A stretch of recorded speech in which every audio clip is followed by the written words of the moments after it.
രാവിലെ തന്നെ ഫ്രണ്ട് വിളിച്ചിട്ട് പറയുന്നുണ്ട് അങ്ങാടിപ്പുറം അമ്പലത്തിൽ പോവാന്ന്. പിന്നെ ഒന്നും നോക്കില്ല, ഐശ്വര്യമായിട്ട് വ്ളോഗാണ് സ്റ്റാർട്ടാക്കി. പിന്നെ അവൻ പിക്കാൻ വന്ന് അവനും കൂട്ടി. പിന്നെ അങ്ങോട്ടും ഇങ്ങോട്ടും തള്ളി അങ്ങനെ അവിടെ എത്തിച്ച്, വണ്ടി എത്തിച്ച് ഓരോന്നും പറഞ്ഞിട്ട് പിന്നെ അവിടെ എത്തി. പിന്നെ അറിയാലോ അങ്ങാടിപ്പുറം അമ്പലത്തിലുള്ള പൂരം തുടങ്ങിയുള്ള തിരക്കറിയാലോ. പിന്നെ പാലം അടിപൊളി ആയതുകൊണ്ട് പിന്നെ ഇവിടൊക്കെ എങ്ങനെ ആയതുകൊണ്ട് പോകുന്നുണ്ട്. പിന്നെ അത് കഴിഞ്ഞ് ഇത് ക്യൂ കണ്ടിട്ട് കിളി പോയി.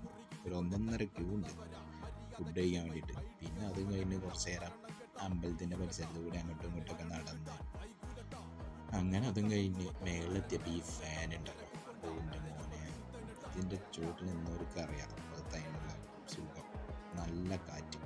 പിന്നെ അതും കഴിഞ്ഞ് ഇവിടെ കുറച്ച് നേരം വായ നോക്കിയിട്ട് പിന്നെ നേരെ മേളം